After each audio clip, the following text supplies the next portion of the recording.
बिस्मिल्लाहिर्रहमानिर्रहीम। अस्सलाम वालेकुम नाज़रीन। लंदन में पाकिस्तान की सियासत और कुछ इंतज़ामी जो मामलात हैं उनके बारे में क्या फ़ैसले होने जा रहे हैं या क्या डिस्कशन हुई है और किस किस्म के मतलब है कि आगे क्या चीज़ें पॉसिबल हो सकती हैं, प्राइमरीली इसी मसले के ऊपर बात करूँगा और इससे जो जुड़े मामलात हैं। लेकिन इसके साथ साथ इससे पहले मैं थोड़ा सा बड़ा ब्रीफली दो इशूज़ को टच करूँगा। एक तो ये कि माशाल्लाह बड़ा ज़बरदस्त एक फ़ैसला हुकूमत ने किया और जिसका इसहाक़ डार साहब ने वज़ीर ख़ज़ाना जो है कल उन्होंने रात को ऐलान किया और वो ऐलान है रिगार्डिंग कि जी जो सूद है, जो रिबा है उसके ख़ात्मे का, कि जी उसके लिए जो आपको पता है कि फ़ेडरल शरीयत कोर्ट ने फ़ैसला किया था और उसको स्टेट बैंक ऑफ पाकिस्तान और नेशनल बैंक ने चैलेंज कर दिया था सुप्रीम कोर्ट के अपीलेट बेंच के सामने, तो शरीयत अपीलेट बेंच के सामने, तो उसको विड्रॉ किया जा रहा है। और फिर ये फ़ैसला हुआ कि जी वो जो फेडरल शरीयत कोर्ट का जो फ़ैसला था उसको 5 साल के अंदर अंदर उसको इम्प्लीमेंट किया जाएगा, यानी कि पाकिस्तान की मईशत से सूद का ख़ात्मा कर दिया जाएगा। एक तो ये इशू टच करना चाह रहा था और दूसरा एक और, मैंने कल दुनिया टीवी में कामरान शाहिद साहब के प्रोग्राम में अरशद शरीफ मरहूम के मतलब उन्होंने कुछ चीज़ें बयान की और उन्होंने मुबैना तौर के ऊपर जो उनका पोस्टमार्टम रिपोर्ट थी या उनकी कुछ तस्वीर थी जिसके ऊपर ज़ाहिर है कुछ लोगों का ऑब्जेक्शन है कि नहीं ये तस्वीर नहीं दिखानी चाहिए थी, लेकिन एनी हाउ जो एस्पेक्ट उसमें बड़ा बयान किया गया जो बड़ा ख़तरनाक है और बहुत ही तशवीशनाक, कि उमर शरीफ के कत्ल से पहले उनके ऊपर बहुत ज़्यादा तशद्दुद किया गया और जिस किस्म की वो चीज़ें बयान की गई वो मैं आपसे ऑनेस्टली में बयान नहीं कर सकता। तो इस मसले के ऊपर हुकूमत को चाहिए कि वो क्लियर कट एक बताए कि जी वाकई ये जो पोस्टमार्टम रिपोर्ट है वो इसी किस्म की है, ऐसा तो नहीं कि ये कोई गलत रिपोर्ट है जिसको अब ज़ाहिर सोशल मीडिया ने भी उठा लिया है, बिकॉज़ इससे बहुत से लोगों को ख़ास तौर पे अरशद शरीफ की फैमिली के लिए बहुत ही ये तकलीफ़ दह बात है। तो इस चीज़ को जो है ये देखा जाना चाहिए और साथ ही सुप्रीम कोर्ट ऑफ पाकिस्तान को मेरा ख्याल है एट द अर्लीस्ट उनको, चूँकि ऑलरेडी प्राइम मिनिस्टर रिक्वेस्ट कर चुके हैं, तो उनको कमीशन बना देना चाहिए इस मसले के ऊपर।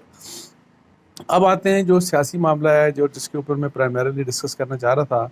आपको पता है कि कल जो है वो वज़ीर आज़म साहब इजिप्ट से डायरेक्ट फ़्लाई करके वो चले गए, वो लंदन चले गए थे। उनकी एक मीटिंग कल हो चुकी मियाँ नवाज़ शरीफ साहब के साथ, और भी लोग वहाँ पे मौजूद थे, मरीम नवाज़ भी मौजूद थी और भी लोग मौजूद थे, और दूसरी मीटिंग आज दोबारा उनकी एक्सपेक्टेड है और उसके बाद प्राइम मिनिस्टर जो हैं वो वापस आ जाएंगे।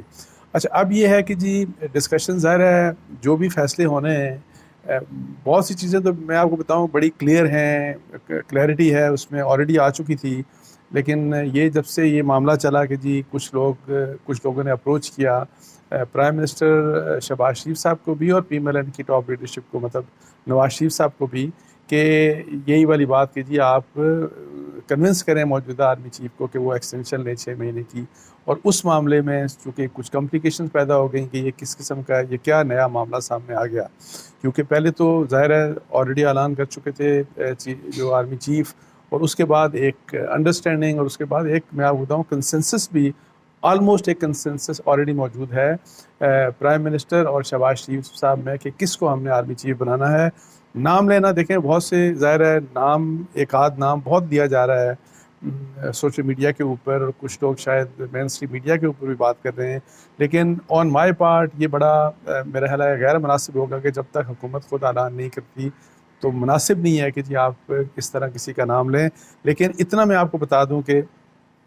जो जिस जिस नाम के बारे में एक अंडरस्टैंडिंग ऑलरेडी पैदा हो चुकी थी और अभी भी बल्कि है, वो यही है कि जी जो सीनियरिटी बेस्ड होगी अपॉइंटमेंट, और मतलब पहले तो ये था कि मियाँ नवाज शरीफ साहब ने जो पहले अपॉइंटमेंट की जनरली 3, 4, 5 नंबर से उन्होंने उठा के तो आर्मी चीफ बनाए। इस दफ़ा सीनियरिटी बेस्ड अपॉइंटमेंट होगी और जो दोनों अपॉइंटमेंट्स होंगी, मतलब है कि तो वो एक्सपेक्टेड ये है कि शायद पहले ही जो 3 नाम है उनमें से ये 2 अपॉइंटमेंट्स कर दी जाएँ। तो एनी हाउ नाम जो भी होगा, जब भी वो पैनल आएगा और जब फैसला करते हैं तो उसके साथ साथ हम आपको, या ज़ाहिर है जब सॉलिड इन्फॉर्मेशन होगी उसी लिहाज से कुछ राइटिंग में होगा तो हम आपको आगाह कर देंगे। अच्छा, अब ये है कि चूँकि जब ये मैंने कहा ये मसला हुआ तो अब एक्सटेंशन के ऊपर जो क्वेश्चंस ज़ाहिर रेज़ हुए एक तो मैं आपको बताऊं कि जिस वक्त मेरी इतलात ये है कि प्राइम मिनिस्टर को जब ये मशवरा दिया गया एक्सटेंशन वाले मामले के ऊपर, तो वो खामोश रहे, उन्होंने कोई जवाब नहीं दिया। जो भी उनके पास आए उन्होंने कहा कि नहीं, आप प्लीज़ कन्विंस करें आप आर्मी चीफ को कि वो एक्सटेंशन लें 6 महीने की। अच्छा, इसके ऊपर वो खामोश रहे, लेकिन नवाज शरीफ साहब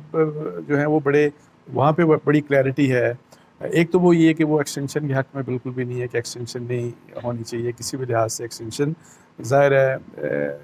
फर्दर एक्सटेंशन नहीं होनी चाहिए, बल्कि मैं आपको बताऊँ ये शायद खाकान बाइस साहब पहले भी कह चुके हैं, और इस वक्त या अभी बात लोग नहीं कर रहे, लेकिन आप देखिएगा कि आइंदा 1-2 महीनों में अगर ये असेंबली चलती है तो कानून भी पास हो जाएगा कि जी एक्सटेंशन के लॉ को ख़त्म कर दिया जाएगा। ये एक एक्सपेक्टेड मूव है।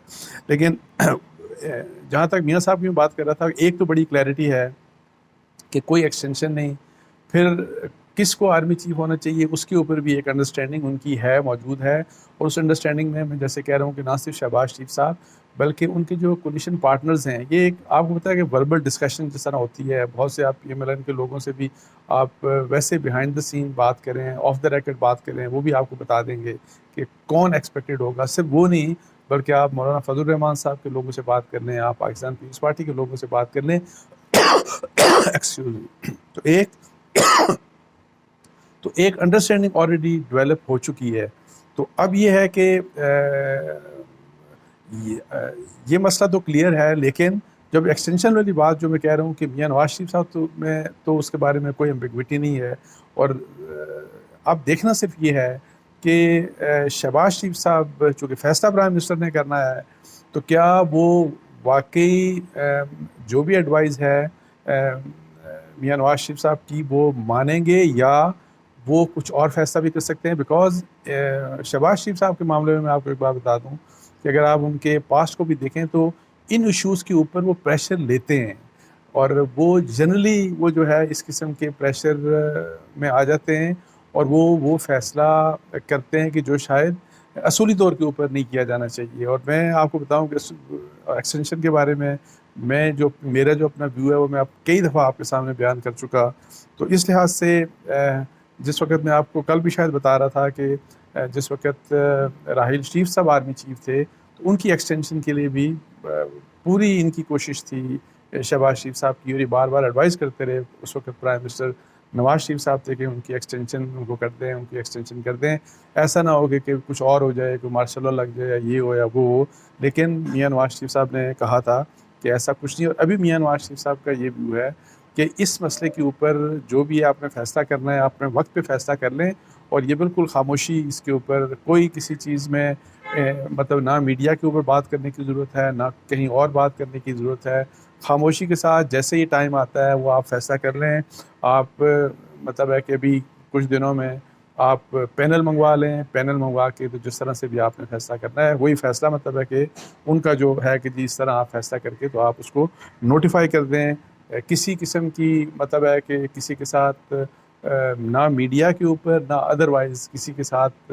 कन्फ्रंट करने की या कोई इस तरह की बात करने की ज़रूरत नहीं है। खामोशी के साथ करें, और ये अपना मतलब है कि इस चीज़ को मतलब है कि जनरल सियासत में बहस का हिस्सा ना बनाएं। लेकिन अनफॉर्चुनेटली ज़ाहिर है ये एक ऐसा इशू है चूँकि एक्सटेंशन का मामला है, और फिर हमारे यहाँ जो चीफ जस्टिस जो आर्मी चीफ की अपॉइंटमेंट का है तरीका जी के किसी को भी अपॉइंट किया जा सकता है, तो ये हर 3 साल बाद अनफॉर्चुनेटली ये बहस का हिस्सा बनता है। इससे अनसर्टेनिटी भी होती है, इससे पूरे सिस्टम को एक ख़तरा बाज़ औक़ात एक लाहक होता है, पता नहीं क्या होगा, पता नहीं क्या हो जाएगा, और यही मामलात अभी भी चल रहे हैं। अच्छा, इसके साथ साथ मैंने आपको बताऊं कि ये भी एक है कि जी जब बात की जा रही है, जो प्रपोजल दिए जा रहे हैं उसमें ये भी कि जी एक्सटेंशन अगर होती है, एक्सटेंशन जब मतलब हो तो उसके साथ गवर्नमेंट असेंबली डिज़ोल्व कर दे, गवर्नमेंट भी ख़त्म हो जाएगी, और फिर 6-7 महीने के लिए इंटरिम सेटअप आ जाएगा, और उसके बाद फिर ताकि मामला शामला ठीक करके और फिर एक इवन प्लेइंग जो फील्ड ग्राउंड है वो मतलब है कि अवेलेबल होगा। मियाँ नवाज शरीफ साहब भी वापस आ जाएंगे, उनकी सज़ाएँ वगैरह वो भी उस वक्त तक ख़त्म हो जाएंगी। तो इसलिए ये मामला सारे, लेकिन मैं आपको बताऊं कि इन तमाम चीज़ों के ऊपर नवाज शरीफ भी और शहबाज शरीफ भी दोनों इसके ऊपर राज़ी नहीं है, इस चीज़ को मानने के लिए तैयार नहीं है, और ना सिर्फ ये बल्कि पूरी पीडीएम इसके लिए राज़ी नहीं है, और वो यही इंसिस्ट कर रहे हैं कि जो उन्होंने प्राइस पे की, जो मतलब है कि ये हुकूमत जब इमरान खान साहब की हुकूमत को ख़ात्मे के बाद जब वो अपनी हुकूमत लेके आए, तो एक उन्होंने बड़ी हैवी प्राइस पे की ये जो मईशत को ठीक करने के लिए, और उस हैवी प्राइस के को मतलब है कि न्यूट्रलाइज करने के लिए उनको पूरा अपना टर्म पूरी करनी है, और इसके ऊपर किसी किस्म की कोई पीडीएम में जो है सो इस किस्म का जो प्रपोज़ल है इसके ऊपर कोई किसी किस्म का कोई भी शख्स इसको मानने के लिए तैयार नहीं है। अच्छा, जब ये बात हुई तो मैं एक बात ज़ाहिर है, चूँकि देखें ये मसला है जो एक्सटेंशन का, ये रिलेट कर रहा है आर्मी चीफ से, और मैंने आपको बताया कि उन्होंने पहले भी अनाउंस कर चुके, और मेरी भी इत्तलात हैं, मुझे बड़े उनके करीबी सोर्स ने ज़ाती तौर पे बताया था कि जी बिल्कुल वो एक्सटेंशन ना एक दिन पहले रिटायर होंगे और ना एक दिन बाद वो मतलब है इस जो टेन्योर उनका एक्सटेंशन का टेन्योर कंप्लीट हो रहा है इसके बाद वो आगे नहीं चलेंगे। तो अब ज़ाहिर है मशावरत है और फ़ैसला उनके मुतालिक होना है, तो मेरा ख्याल है कि इस किस्म के किसी मशवरे को उनको वेलकम नहीं करना चाहिए, बल्कि मैं तो आर्मी ये कहूँगा कि अब this is the best time, और एक इंस्टेबिलिटी भी चूँकि आ जाती है तो ख़त्म हो जाएगी। This is the best time कि अभी उन्होंने फॉर्मल एक अनाउंसमेंट, ज़ाहिर है ISPR ने मेरा ख्याल है कोई 6-7-8 महीने पहले एक दफ़ा की थी कि जी is not interested in extension, और मेरा ख्याल है कि this is the best time. अभी कुछ अर्सा पहले, चंद हफ्ते पहले जो मैं सिक्योरिटी एक मीटिंग हुई थी, एक कॉन्फ्रेंस थी इस्लामाबाद में, उसमें सोर्सेज के लिहाज से उनको कोट किया गया था, लेकिन फॉर्मल में सोर्सेज के लिहाज से नहीं, बल्कि उनको खुद ऑन द रिकॉर्ड खुद ये बात ये कर देनी चाहिए कि जी आई एम नॉट इंटरेस्टेड, मैं जा रहा हूँ, ताकि जो एक अजीब से हालात में, यही जो कह रहा हूँ कि अनसर्टेनिटी के हालात पैदा हुए, ये ख़त्म होने चाहिए, और ये पाकिस्तान के इंटरेस्ट में है। और एक्सटेंशन में आपको बता दूँ, अगर ये एक्सटेंशन होती है तो मैं पहले आपको बता दूं कि किसी भी सियासतदान या सियासी पार्टी के इंटरेस्ट में भी नहीं होगा। बेशक इमरान खान चाहते हैं कि ये कंटिन्यू करें, लेकिन मैं आपको बता दूं किसी के इंटरेस्ट में नहीं होगा, ये पाकिस्तान के इंटरेस्ट में नहीं होगा, ये इंस्टीट्यूशन के इंटरेस्ट में नहीं होगा, ये आर्मी चीफ जनरल कमर बाजवा साहब के इंटरेस्ट में भी नहीं होगा। सो इसलिए मेरी ज़ाती राय में उनको इस चीज़ के ऊपर बड़ी क्लियर बात कर देनी चाहिए। अच्छा, एक और जो मसला है, अब ज़ाहिर है अब देखेंगे इसके साथ ही अब आज से लॉन्ग मार्च स्टार्ट हो रहा है, और इमरान खान साहब ख़ुद तो पार्टिसिपेट नहीं कर रहे, लेकिन असद उमर और शाह महमूद कुरैशी साहब लीड करके, तो मेरा ख्याल है कुछ 5-6 दिनों में वो उनका ये है कि हम पिंडी आएंगे, और पिंडी आना है। और अभी उन्होंने ऑलरेडी आपको बताया कि पिंडी आने का क्या मकसद है, उसके मतलब ज़ाहिर है क्योंकि PTI की इस वक्त पॉलिसी जो डायरेक्ट कन्फ्रंटेशन है वो इस्टेब्लिशमेंट के साथ है, वो फ़ौज के साथ है, और उसके ऊपर तो बल्कि कुछ लोग हालांकि ये कह रहे हैं कि शायद कोई नरमी आई है इमरान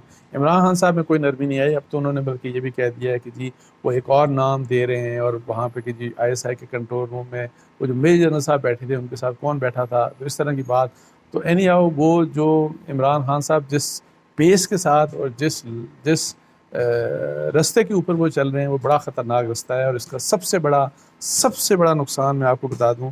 इमरान खान साहब के अलावा किसी को नहीं हो सकता। आखिर में सिर्फ ये बात कि जी पिंडी में इस्लामाबाद की सराउंडिंग में सड़कें मतलब ज़ाहिर है बंद की हुई हैं इन्होंने, PTI के जो लोग हैं MNAs, और वो वीडियोज़ बना के भिजवा रहे हैं इनको, इमरान खान साहब को। और बहुत कम लोग, 30-40 लोग होते हैं, बल्कि उन्होंने टेंट्स लगा दिए, तंबू उन्होंने सड़क के बीच में लगा दिए, और पुलिस पास खड़ी है। So with the support of the provincial governments, बेशक वो KPK की हो या पंजाब की गवर्नमेंट, उसके साथ तो रास्ते उन्होंने बंद कर दिए हैं, और बहुत ही लोगों को तकलीफ़ है। और ये अगर लोगों को तकलीफ़ है तो इमरान खान साहब को ये समझना चाहिए कि मेजॉरिटी जो लोग हैं, मेजॉरिटी लोग हैं वो उनके फॉलोअर्स हैं, और तकलीफ़ मतलब है कि वो अपने लोगों को दे रहे हैं। तो इससे उनके मुतल्लिक इमरान खान साहब और उनकी पॉलिटिक्स से मुतल्लिक क्या भी होगा। लेकिन अभी मैं आपको बताऊं कि काजी फायज साहब का अभी कोई लेटेस्ट में बयान मैं पढ़ रहा था अखबार में, जिसमें उन्होंने ये कहा, उन्होंने नबी करीम सल्लल्लाहु अलैहि वसल्लम की के हवाले से, उनकी एक हदीस के हवाले से कुछ इस किस्म की मफ़हूम बयान किया कि आप सल्लल्लाहु अलैहि वसल्लम ने फरमाया कि जी जो लोग रास्ता बंद करते हैं, अगर आप लोगों का रास्ता बंद करेंगे तो ये कोई शैतानी काम है। तो इस तरह की बात उन्होंने मफ़हूम बयान किया। तो ये बहुत ही गलत किस्म की पॉलिटिक्स है। ये जिस किस्म की मतलब है कि आप लोगों को तकलीफ़ दे रहे हैं और कह रहे थे कि हमारा जो जो लॉन्ग मार्च होगा पुरअमन होगा, हमारा एहतजाज पुरअमन होगा। तो ये किस किस्म का पुरअमन एहतजाज है कि बच्चे स्कूल नहीं जा पा रहे, मरीज़ है तो उसकी एम्बुलेंस नहीं कहीं जा सकती, लोग कारोबार के लिए नहीं जा सकते। तो ये किस किस्म का एहतजाज है, इसके ऊपर इमरान खान साहब को ज़रा सोचना चाहिए। मुझे इसके साथ ही मुझे इजाज़त दीजिए। जज़ाकल्लाह। अस्सलाम वालेकुम रहमतुल्लाह।